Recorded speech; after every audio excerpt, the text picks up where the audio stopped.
Assalamualaikum warahmatullahi wabarakatuh. Perkenalkan, saya Umu Safira dari jurusan Ilmu Komunikasi Untirta tahun angkatan 2020, konsentrasi Humas kelas 3C.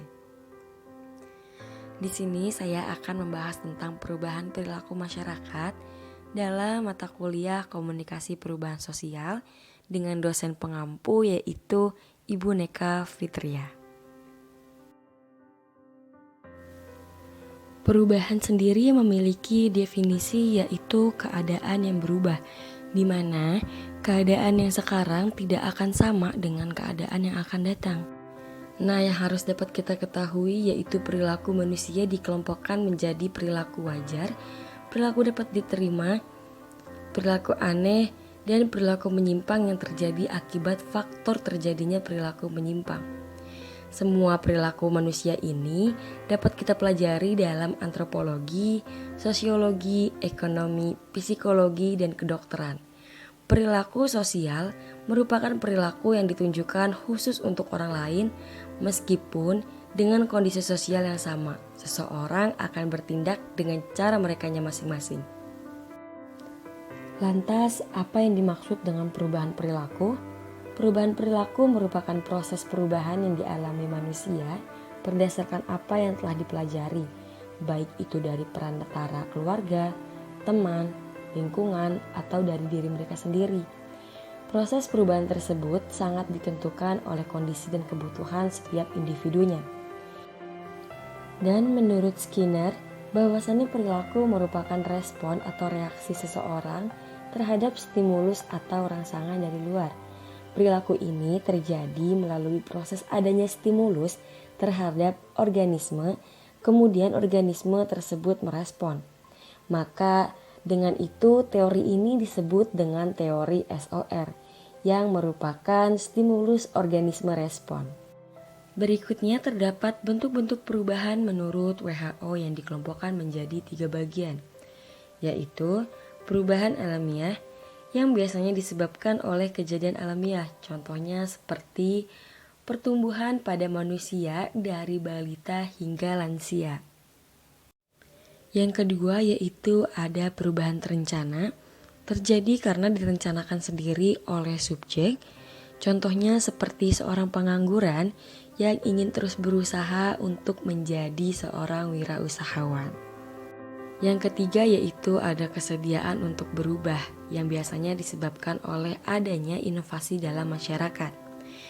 Contohnya seperti salah satu individu melihat individu lainnya sukses dalam berwirausaha sehingga ia termotivasi untuk menjadi wirausahawan yang sukses. Yang berikutnya terdapat strategi perubahan perilaku yang dibagi menjadi 2. Yang pertama yaitu enforcement. Strategi perubahan ini dilakukan dengan cara paksaan dengan menggunakan peraturan atau perundang-undangan yang diberlakukan. Strategi ini dapat menghasilkan perubahan perilaku yang cepat namun tidak berlangsung lama. Lalu strategi yang kedua yaitu ada education. Strategi perubahan perilaku ini dilakukan dengan pemberian pengajaran, informasi, atau penyuluhan. Pelaksanaan strategi ini memakan waktu yang cukup banyak, namun dapat menghasilkan perubahan perilaku yang tahan lama. Adapun beberapa faktor yang mempengaruhi perubahan perilaku manusia, yang diantaranya yaitu faktor internal dan eksternal. Faktor internal merupakan perilaku yang terjadi di dalam diri manusia, di mana bentuk-bentuk faktor internal tersebut diantaranya sifat fisik, jenis ras atau keturunan, kepribadian, jenis kelamin, bakat, dan intelijensia.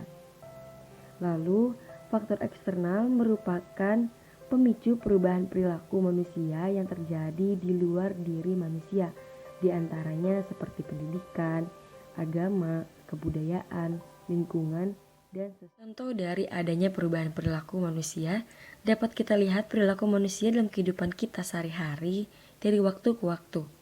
Di masa lalu, budaya koperasi kita telah menjadi masyarakat yang individualistis. Orang yang dulunya berkomunikasi secara langsung, lambat laun menjadi orang yang berkomunikasi melalui media sosial. Orang dahulu percaya bahwa bekerja di dunia seni dan menulis bukanlah pekerjaan yang cocok. Padahal, bekerja di kedua dunia itu hanyalah hobi dan dianggap tidak bisa menghasilkan uang yang cukup untuk memenuhi kebutuhan pribadi. Namun pada kenyataannya, pekerjaan ini sekarang dianggap universal dan menjanjikan. Orang yang bekerja di bidang ini biasanya memperoleh pendapatan yang jauh lebih tinggi daripada pekerjaan tradisional lainnya. Pada zaman kuno, wanita dilarang pergi ke sekolah menengah dan melakukan pekerjaan pria.